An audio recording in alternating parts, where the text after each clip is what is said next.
الحمد للہ رب العالمین الصلاة والسلام علی سید الانبیاء والمرسلین وعلی آلہ واصحابہ اجمعین اما بعد اعوذ باللہ من الشیطان الرجیم بسم اللہ الرحمن الرحیم ان اللہ وملائکتہ یصلون علی النبی یا ایہا الذین آمنوا صلوا علیہ وسلموا تسلیما اللہم صلی وسلم وبارک علی سیدنا و مولانا و نبینا محمد النبی الامی الکریم وعلی آلہ واصحابہ اجمعین الصلاة والسلام علیک یا سیدی یا رسول اللہ وعلی آلک واصحابک یا سیدی یا حبیب اللہ الصلاة والسلام علیک یا سیدی یا رحمۃ للعالمین وعلی آلک واصحابک یا سیدی یا سیدی یا سیدی یا شفیع المذنبین۔ نہایت معزز محترم احباب کرام قدر، بحمد اللہ تعالیٰ ثم الحمد للہ تعالیٰ، آپ نے پچھلے جمعۃ المبارک کو رب ذوالجلال کے اس ارشاد گرامی قدر کے تحت کہ وَإِذْ يَرْفَعُ إِبْرَاهِيمُ الْقَوَاعِدَ مِنَ الْبَيْتِ وَإِسْمَاعِيلُ رَبَّنَا تَقَبَّلْ مِنَّا إِنَّكَ أَنْتَ السَّمِيعُ الْعَلِيمُ، اس کے تحت کو سماعت فرمایا تھا۔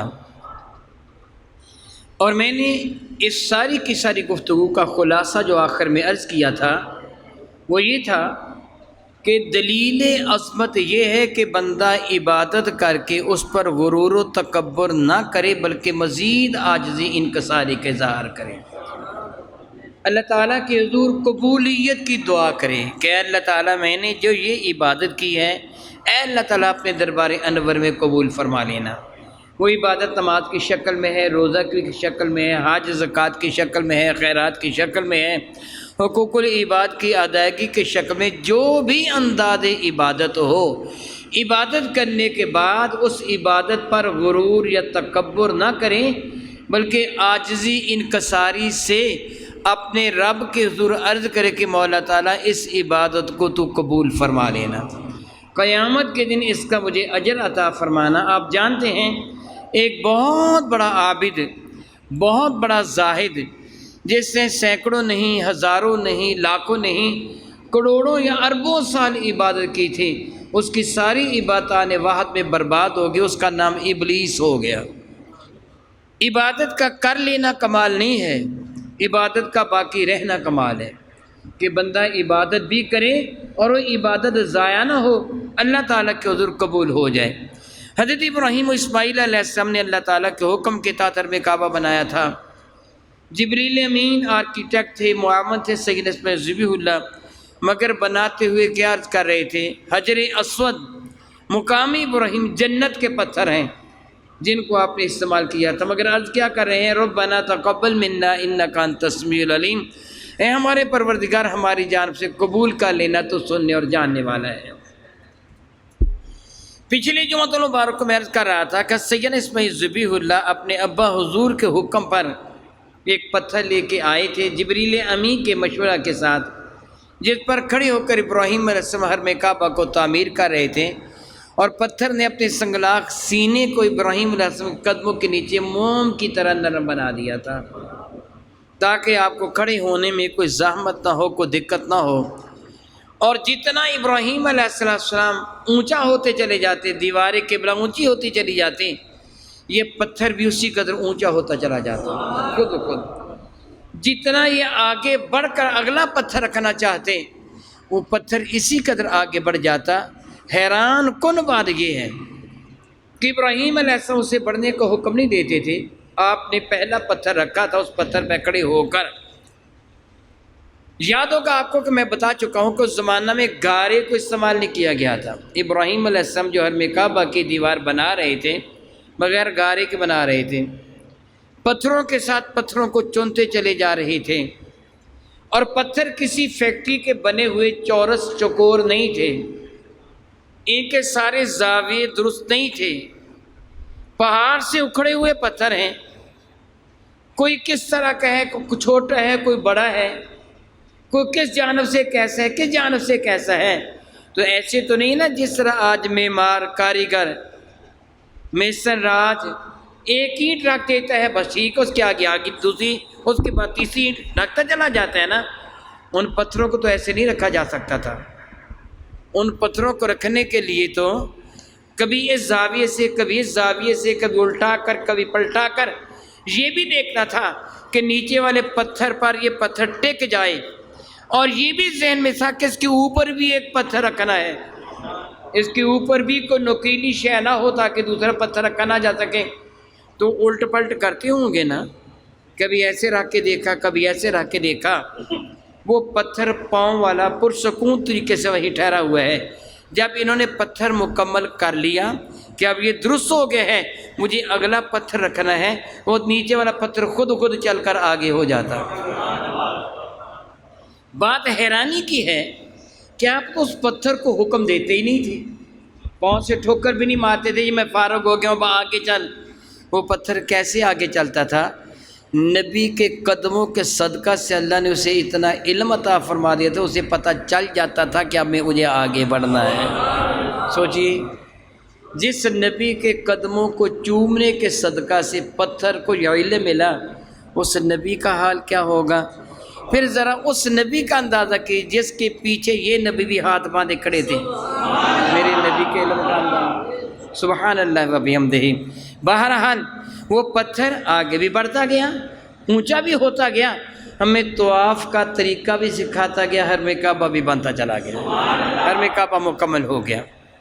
لیکن ابھی مکمل نہیں ہوا تھا، درمیان میں تھا کہ ابراہیم علیہ السلام اپنے لخت جگر سے فرمانے لگے، اے میرے بیٹے، اللہ تعالیٰ فرماتا ہے وَطَهِّرْ بَيْتِيَ لِلطَّائِفِينَ وَالْعَاكِفِينَ وَرُكَّعِ السُّجُودِ، میرے گھر کو پاک صاف رکھنا ہے طواف کرنے والوں کے لیے، اعتکاف کرنے والوں کے لیے، رکوع و سجود کرنے والوں کے لیے، جو کہ اس گھر کا طواف کیا جائے گا۔ طواف کا معنی ہوتا ہے گرد گرد گھومنا۔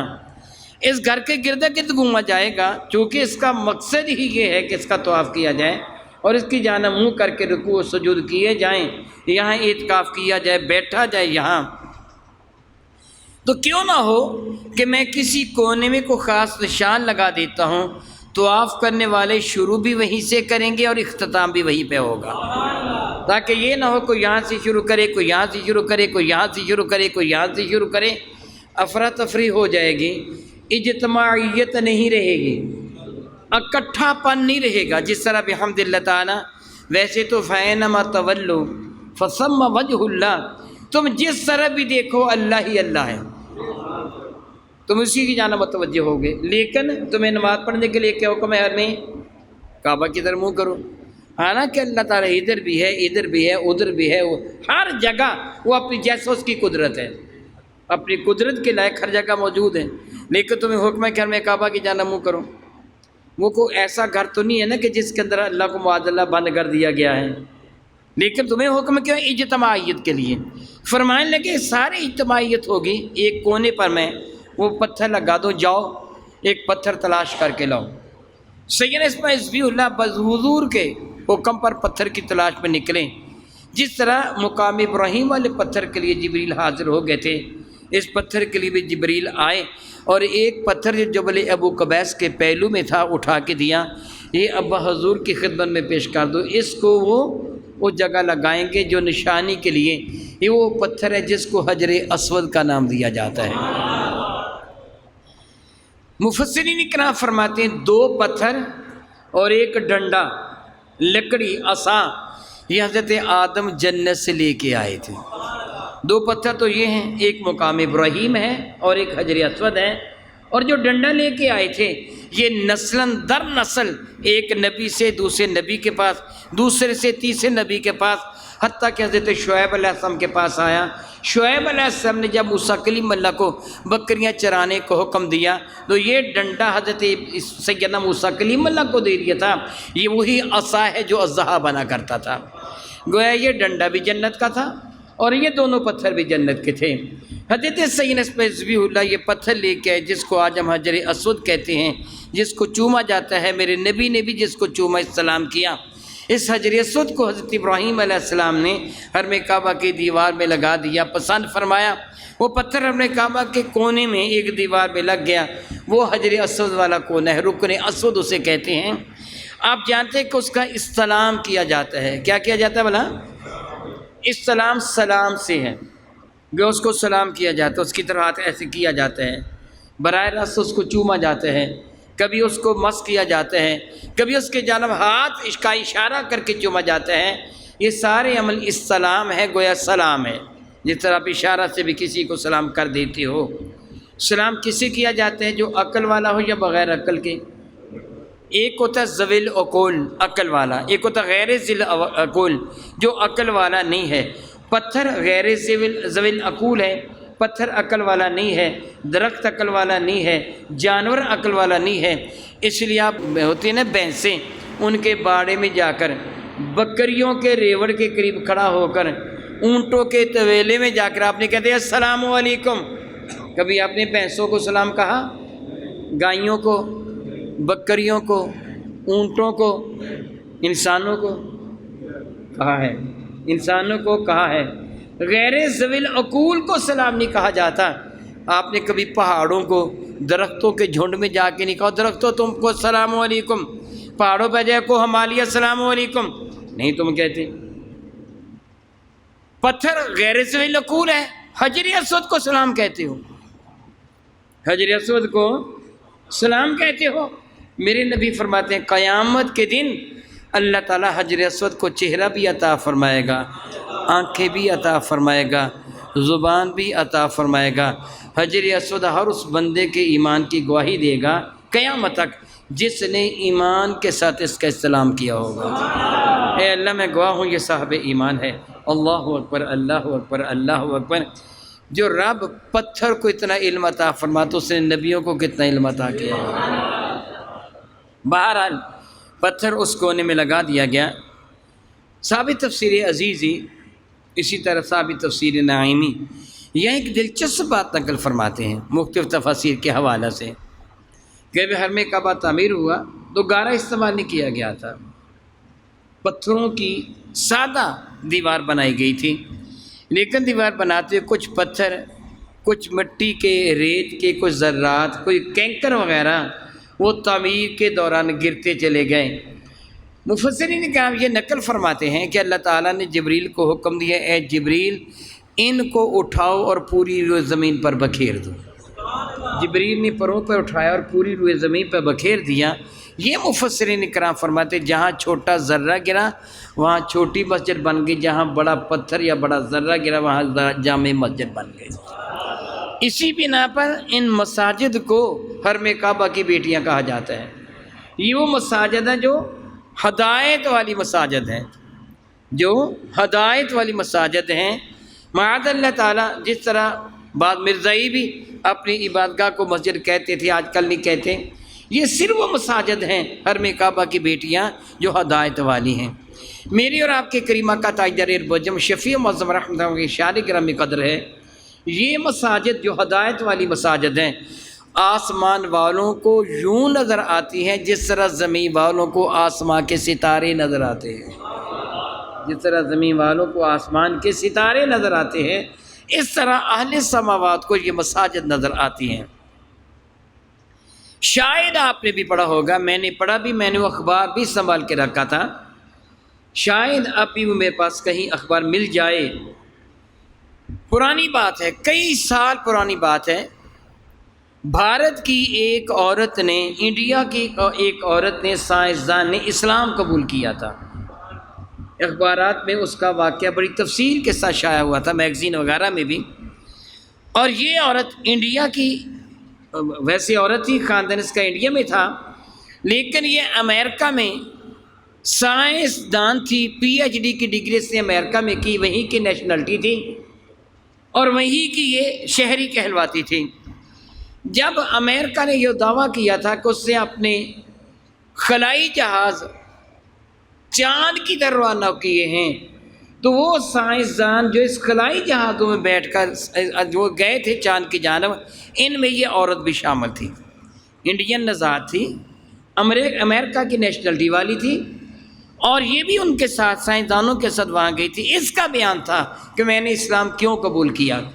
اس سے بتایا کہ جب ہم چاند کی سطح پر اترے تو بہت ہی ہائی قسم کی جو دوربینیں تھیں، مائکروسکوپ جو تھیں، انہیں کے ذریعے ہم نے زمین کا جائزہ لیا، دیکھا تو زمین ہم کو ایک سیاہ فٹ بال کی شکل میں نظر آئی۔ جس طرح ایک فٹ بال ہوتا ہے نا، وہ فٹ بال تھا اور ساری زمین سیاہ تھی، بالکل کالی تھی، البتہ دو نقطے قریب قریب بڑے روشن تھے، یعنی ساری سیاہ زمین پر دو نقطے تھے جو روشنی تھی، دھبا تھا، دو باریک باریک نقطے۔ جب انہوں نے اس کو فوکس کیا، قریب کر کے دیکھنے کی کوشش کی، تو ایک جگہ جو چمکدار تھی، روشنی کی تھی، مکہ مکرمہ تھا، دوسرا مدینہ طیبہ تھا۔ وہ شہر یورپ کے جس طرح فرانس وغیرہ، جن کو روشنیوں کے شہر کہا جاتا ہے، ساری روشنیاں اندھیر تھیں، کوئی بھی روشنی نظر نہیں آتی تھی، دو روشنیاں نظر آتی تھیں، ایک مکہ مکرمہ کا حرم کعبہ کی اور ایک مسجد نبوی شریفہ کی۔ وہ خاتون کہتی ہے میں چپ رہی، میں نے اس کا تذکرہ دوسروں سے نہ کیا، دوسروں نے بھی دیکھا، انہوں نے بھی جانا یہ دو روشنیاں کون سی ہیں، میں خاموش رہی، میں نے کوئی تبصرہ نہ کیا۔ مجھے ڈر تھا کہ اگر میں کہوں گی کہ میں مسلمان ہوتی ہوں، یہ مسلمانوں کے دو متبرک شہر ہیں، ڈر تھا کہیں یہ مجھے ہلاک نہ کر دیں۔ میرے ساتھی یہودی اور عیسائی تھے۔ جب میں زمین پہ واپس آئی ہوں تو اب میں علل اعلان کہتی ہوں کہ اسلام سچا مذہب ہے، میں کلمہ طیبہ پڑھ کے مسلمان ہوتی ہوں۔ میرے قریب نے 14 صدیاں پہلے بتا دیا تھا، یہ مساجد آسمان والوں کو اس طرح نظر آتی ہیں، فرشتوں کو، جس طرح زمین والوں کو آسمان کے ستارے۔ اس کا سبب کیا ہے؟ صحیح حدیث مبارکہ ہے، سیدنا برا بن عازب سے بھی ہیں اور حضرت اسید بن حضیر سے بھی، دو روایتیں ہیں۔ میں حضرت اسید بن حضیر میں روایت عرض کروں گا۔ اسید بن حضیر فرماتے ہیں کہ میں بارگاہ رسالت مآب میں حاضر ہوا، مجھے ایک مقمصہ، ایک الجھن تھی، ایک پریشانی تھی، اس کے حل کے لیے میں حاضر ہوا تھا۔ میں نے کریم آقا کی خدمت فیض درجت میں حاضر ہو کر عرض کیا یا رسول اللہ علیہ السلام، میں آج شب بڑا پریشان ہوا۔ میرے نبی نے وجہ دریافت فرمائی تو میں نے عرض کیا یا رسول اللہ علیہ السلام، میں اپنے گھر کے آنگن میں صحن میں بیٹھا، چراغ کی روشنی میں، اس زمانہ میں یہ بجلی وغیرہ نہیں ہوا کرتی تھی، مٹی کے دیے چراغ ہوا کرتے تھے، جن میں لوگ تیل، آئل یا چربی وغیرہ ڈال کر روئی کی بتی بنا کر اس کو آگ لگا کے وہ روشنی حاصل کیا کرتے تھے۔ یہ ٹمٹماتی ہوئی شمع اندھیرے کو دور کرنے کی ایک ناکام سی کوشش کرتی تھی، ایسا ہی رواج تھا۔ کہتے میں نے چراغ جلایا ہوا تھا، اپنے گھر کے آنگن میں بیٹھا تھا، قرآن کریم کی تلاوت کر رہا تھا، قریب ہی میرا گھوڑا بندھا ہوا تھا، میرا گھوڑا اچھلنے لگا۔ یا رسول اللہ علیہ وسلم میں پریشان ہو گیا، شاید میرے گھوڑے نے کوئی چوہا، کوئی چچھوندر، کوئی سانپ، کوئی بچھو، کوئی گو، کوئی چھپکلی وغیرہ، کوئی بڑی ایسا جانور دیکھا ہوگا جس کو دیکھ کر میرا گھوڑا ڈر گیا۔ بہت سادہ سا ماحول تھا، مسجد نبوی شریفہ اس زمانہ میں کچی تھی، بارش کے دنوں میں صحابہ کیچڑ میں کھڑے ہو کر نماز پڑھتے تھے۔ مسجد نبوی شریفہ کی چھت اتنی زیادہ سادہ تھی کہ تیز دھوپ کے دوران دھوپ چھن چھن کر اس کی چھت سے نیچے آتی تھی اور بارش کے وقت سارے نیچے بیٹھنے والے بھیگ جاتے تھے۔ بہت سادہ زمانہ تھا، صحابہ تو صحابہ رہے، میرے کریم آقا کے بعد مکان ایسے تھے جن کی بیرونی دیواریں کھجور کی شاخیں ڈکے کھڑے کر کے ان کے اوپر کمبل ڈالا ہوا تھا۔ بہت سادہ زمانہ، بہت سادہ زمانہ تھا۔ ان کا گھر بھی سادہ تھا، چھوٹا سا گھر ہے، ایک کمرہ ہے، چھوٹا سا صحن ہے، اس میں گھوڑا بھی بندھا ہوا ہے، چار پائیاں تھی نہیں، زمین پر کمبل بچھا کے اپنے بیٹے یحییٰ کو انہوں نے لٹائے ہوئے ہیں۔ عرض کہتے یا رسول اللہ میرا گھوڑا اچھلنے لگا، میں نے دیا اٹھایا، دائیں بائیں ادھر ادھر دیکھا، مجھے کوئی جانور نظر نہ آیا جسے دیکھ کر مجھے اندازہ ہوتا کہ میرے گھوڑے کو اچھلنے کا سبب کیا ہے۔ اللہ کے نبی علیہ السلام، میرا گھوڑا پرسکون کھڑا ہو گیا تھا۔ جب میں نے قرآن پاک پڑھنا بند کیا، میں نے خیال کیا شاید وہ جانور بھاگ گیا ہوگا۔ اللہ کے نبی علیہ السلام، میں مطمئن ہو گیا، دوبارہ اس چراغ کی روشنی میں میں نے قرآن پاک پڑھنا شروع کیا، ابھی شروع ہی کیا گھوڑا پھر جلنے لگا۔ یا رسول اللہ میں نے بند کیا تو گھوڑا پرسکون کھڑا ہو گیا۔ مجھے پریشانی لاحق ہوئی، یہ کیا ہوا؟ جب میں قرآن پاک پڑھتا ہوں گھوڑا اچھلتا ہے، بند کر دیتا ہوں تو چپ کر جاتا ہے، مجھے پریشانی لاحق ہوئی۔ یا رسول اللہ میرا بیٹا یحییٰ کمبل پہ لیٹا ہوا تھا، میں نے کمبل کھینچ کر ایک طرف کر دیا کہ گھوڑے کی اچھل کود کی زد میں میرا بیٹا نہ آئے، کچلا نہ جائے، گھوڑا کچل نہ ڈالے میرے بیٹے کو۔ میں نے کھینچ کر اس کو ایک طرف کر دیا۔ اللہ کے نبی، اب میں نے آزمانے کے لیے قرآن پاک پڑھا، گھوڑا پرسکون کھڑا تھا مگر قرآن پاک پڑھا تو گھوڑا اچھلنے لگا۔ یا رسول اللہ میں پریشان ہو گیا، میں نے قرآن پاک پڑھنا بند کر دیا کہ اب میں کیا کروں؟ یا رسول اللہ علیہ السلام، پھر میں بیٹھا تھا، اچانک میں نے اوپر دیکھا تو میرے سر پر ایک بادل تھا، معلوم ہوتا تھا اس کے اوپر ہزاروں کی تعداد میں چراغ جلا دیے گئے کہ روشنی کی شعائیں بادل کے اوپر سے دائیں بائیں نکل رہی تھیں۔ یا رسول اللہ میں بڑا حیران ہوا، آج تک بچپنے سے لے کے آج تک میں نے ایسا بادل کبھی بھی نہیں دیکھا تھا کہ اس کے اوپر سے روشنی کی شعائیں نکل رہی ہوں۔ میں نے خیال کیا شاید اس قسم کا بادل آج پورے مدینہ طیبہ پہ ہوگا۔ میں گھر سے باہر نکلا، مجھے کوئی بادل نظر نہیں آیا۔ میں جلدی جلدی گھر آیا تو میرے گھر والا بادل بھی غائب تھا۔ اللہ کے نبی بتائیے وہ کیا تھا جو میں نے دیکھا؟ سبحان اللہ و بحمدہ۔ غور کیجئے صحابی کا عقیدہ کیا ہے، دیکھا انہوں نے ہے، پوچھتے میرے نبی سے، بتائیے وہ کیا جو میں نے دیکھا؟ میرے قریب نے 3 مرتبہ فرمایا، اے کاش ابن حذیر تم قرآن پاک پڑھتے رہتے ہیں، اے کاش ان تقرأ القرآن، تو قرآن پڑھتا رہتا، تو قرآن پڑھتا رہتا۔ 3 مرتبہ فرمایا۔ انہوں نے عرض کیا یا رسول اللہ میں پڑھتا تو صحیح مگر میں ڈر گیا تھا کہ میرا گھوڑا میرے بیٹے کو کچل ڈالے گا، وہ تو دور دور سے اچھلتا تھا۔ تو میرے نبی فرمانے کے دراصل بات یہ ہے، جب تم قرآن پاک کی تلاوت کر رہے تھے نا تو اللہ کی رحمت کے فرشتے اتر رہے تھے، وہ تمہیں نظر نہیں آ رہے تھے، تیرے گھوڑے کو دکھائی دے رہے تھے۔ پھر میرے نبی نے اللہ کی قسم اٹھائی، ابن حذیر تم پڑھتے رہتے تو اللہ کی قسم وہ فرشتے تیرے اتنے قریب آ جاتے کہ صبح مدینہ طیبہ کے دوسرے لوگ بھی ان کی زیارت کر لیتے۔ حضرت سعید بن حذیر نے کہا یا رسول اللہ چلو یہ تو پتہ چل گیا کہ گھوڑے کو چلنے کا سبب یہ تھا، وہ فرشتے مجھے نظر نہیں آتے تھے مگر میرے گھوڑے کو نظر آتے تھے، مگر میں نے بھی تو کچھ دیکھا ہے نا، وہ بادل وہ کیا تھا؟ میرے قریب فرمانے لگے اے اسید وہ نزول سکینہ تھا، اطمینان قلب جو قرآن پاک پڑھتے وقت نازل ہوتا ہے، وہ تھا۔ پتہ چلا جب قرآن پاک کی تلاوت کی جاتی ہے تو آسمان کی جانب سے نورانی فرشتوں کا نزول ہوتا ہے، اور مساجد میں کیا ہوتا ہے؟ نماز کی حالت میں، بغیر نماز کی حالت میں قرآن پاک پڑھے جاتے ہیں، اس لیے یہ مساجد آسمان والوں کو چمکتے ہوئے ستاروں کی طرح نظر آتی ہیں۔ تو میں عرض کر رہا تھا ابراہیم علیہ السلام نے حرم کعبہ مکمل کر لیا، حرم کعبہ مکمل کرنے کے بعد آپ نے دعا مانگی، اور پتہ یہ چلا کہ عبادت کی تکمیل کے بعد دعا مانگنا سنت انبیاء ہے۔ عبادت آپ مکمل کر لینا تو اس کی تکمیل کے بعد دعا مانگنا کن کی سنت ہے؟ نبیوں کی سنت ہے۔ سیدنا ابراہیم علیہ السلام نے دعا مانگی، جس طرح آپ نے قرآن مجید فرقان کی تلاوت کی ہو تو قرآن کریم کی تلاوت کرنے کے بعد آپ بارگاہ رب العزت میں اپنے لیے دعا مانگ لیں۔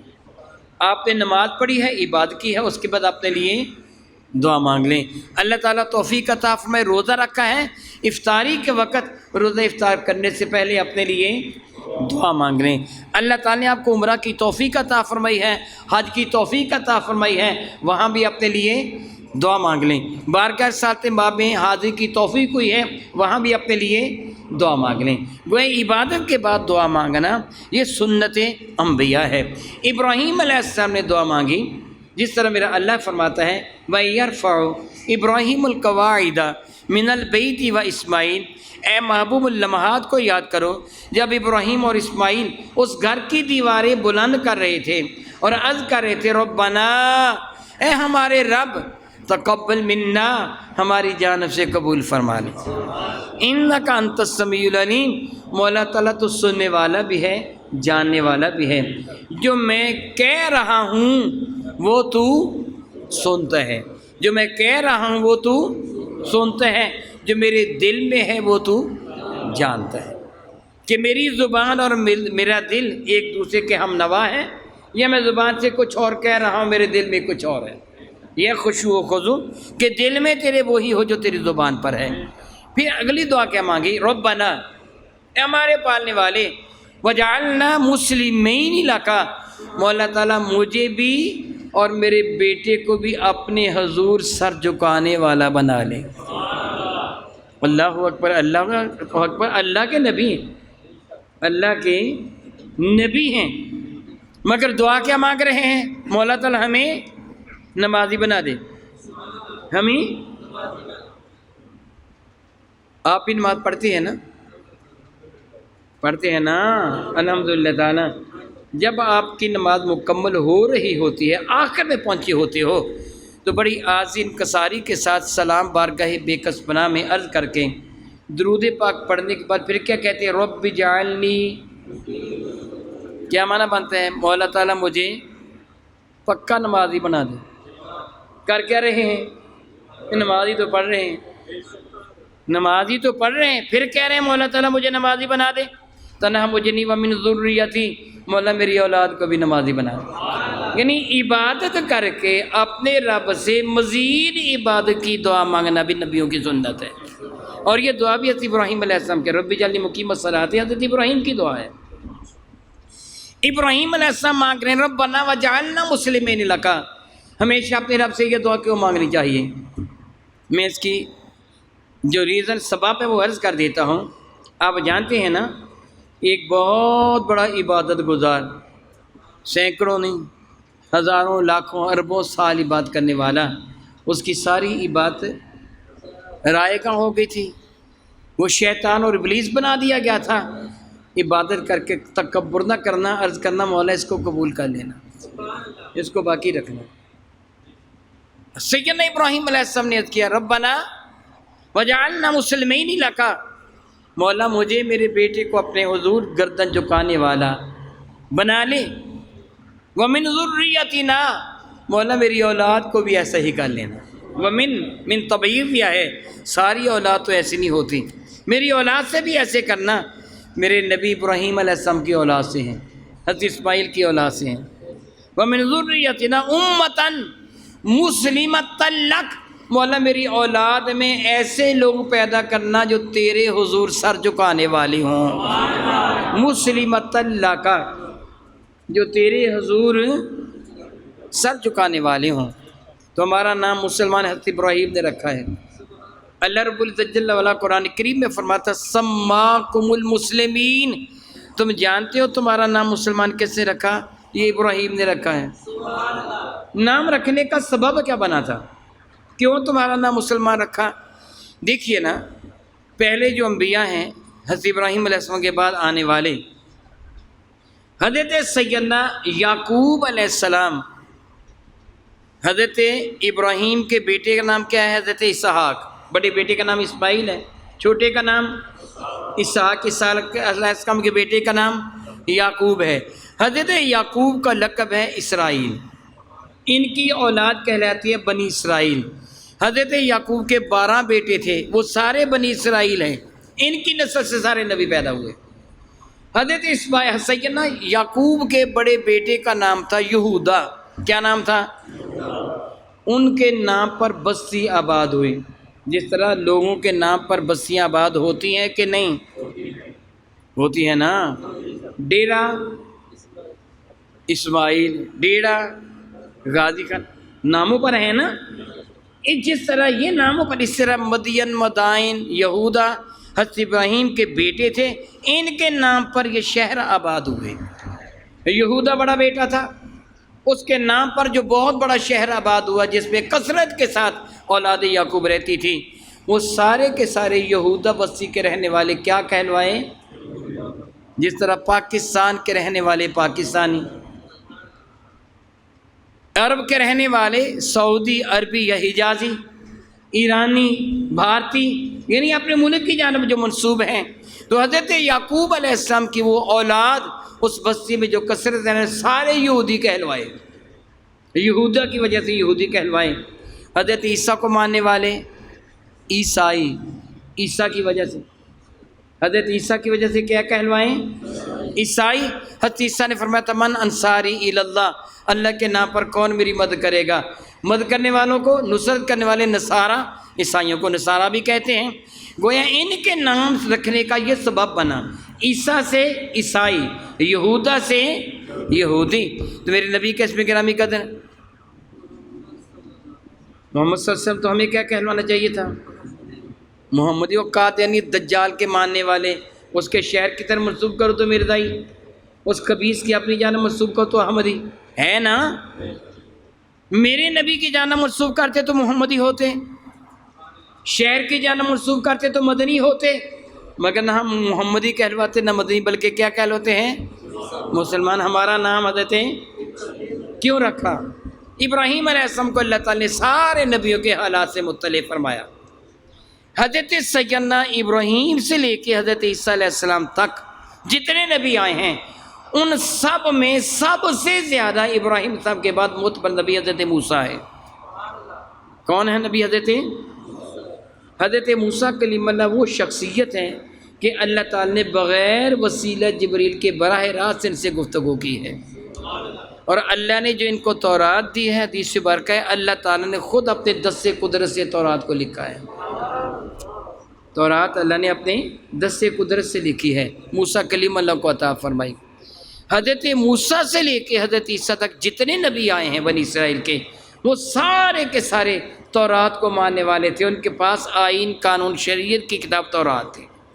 وہ کہ زبور بھی نازل ہوئی حضرت داؤد پر، انجیل بھی نازل ہوئی حضرت عیسیٰ پر، مگر یہ دونوں کتابیں شریعت کی کتابیں نہیں ہیں۔ ایک مناجات ہے، ایک سیرت کی کتاب ہے۔ جو آئین اور قانون کی کتاب ہے صرف تورات ہے۔ ان سارے نبیوں میں سب سے زیادہ امتی حضرت موسیٰ کلیم اللہ کے ہیں۔ عیسائی بھی موسیٰ کلیم اللہ کو مانتے ہیں، یہودی بھی موسیٰ کلیم اللہ کو مانتے ہیں۔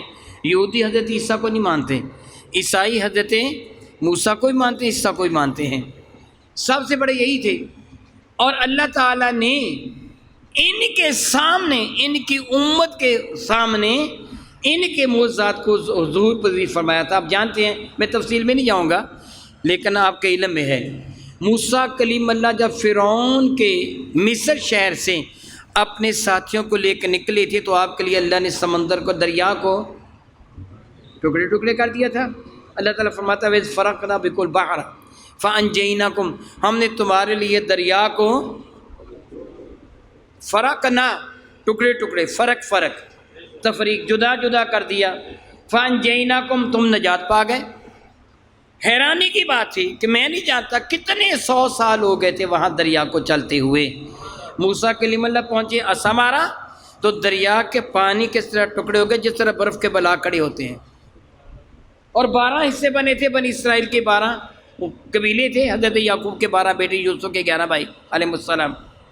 وہ 12 الگ الگ دیواریں بن گئی، پانی کی دیواریں، اور زمین خشک ہو گئی، کیچڑ نہیں رہی۔ لیکن پانی کوئی وقت لگتا خشک ہونے کو، اسی وقت خشک ہو گئی۔ گھوڑے دوڑتے ہوئے یہاں سے نکل گئے۔ جب درمیان میں پہنچے نا تو موسیٰ کلیم اللہ سے یہ کہنے لگے ہمیں پتہ نہیں ساتھیوں کا کیا حال ہے۔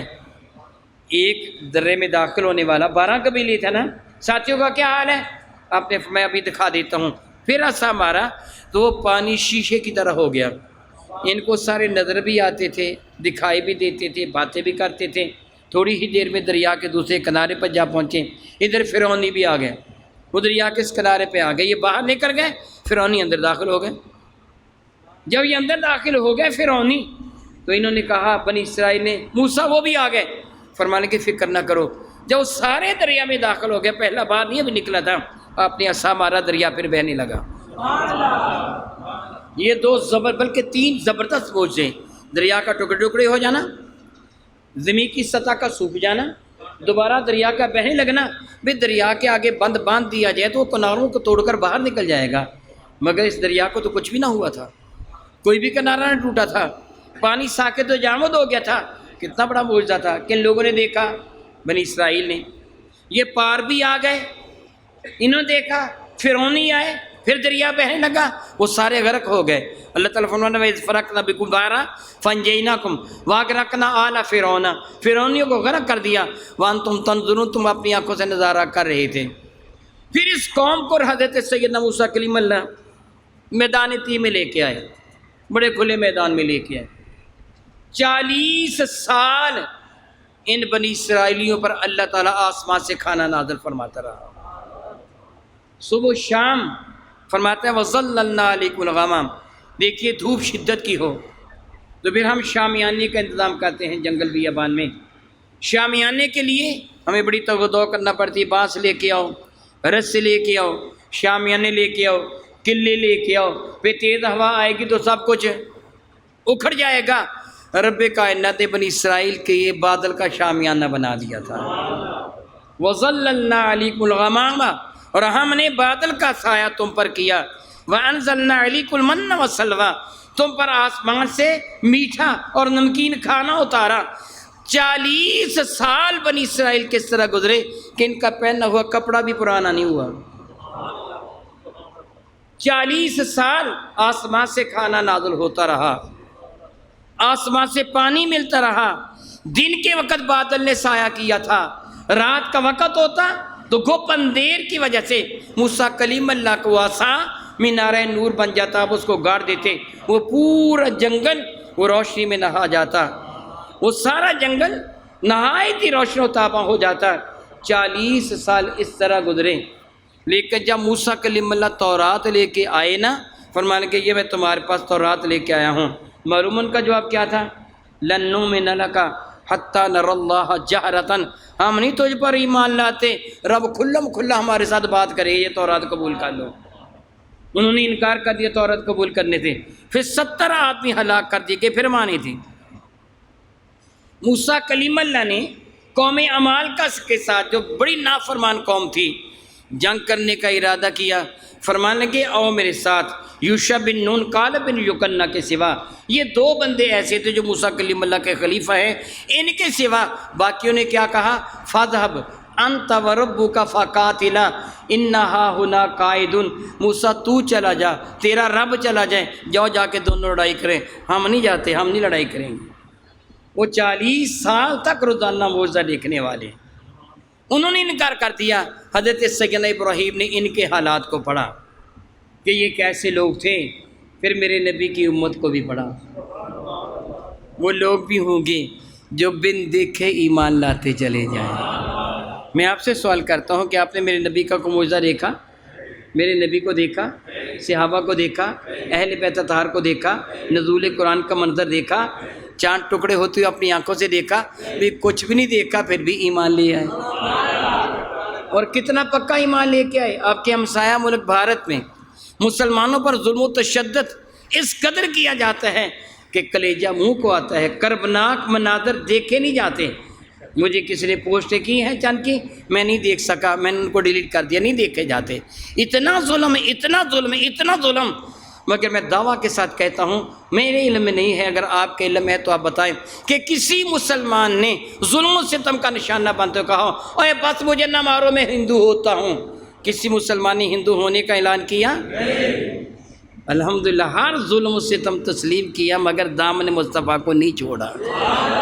حضرت موسیٰ کلیم اللہ کی امت نے کہا ہم نہیں مانتے، رب تو ہمیں آ کے کہے، ہم نہیں لڑائی کرنے کے لیے جائیں گے۔ میرے نبی کی امت تیار ہو گئی، وہ میدان بدر میں 313 افراد تھے، ان کے پاس اسلحہ نہیں تھا۔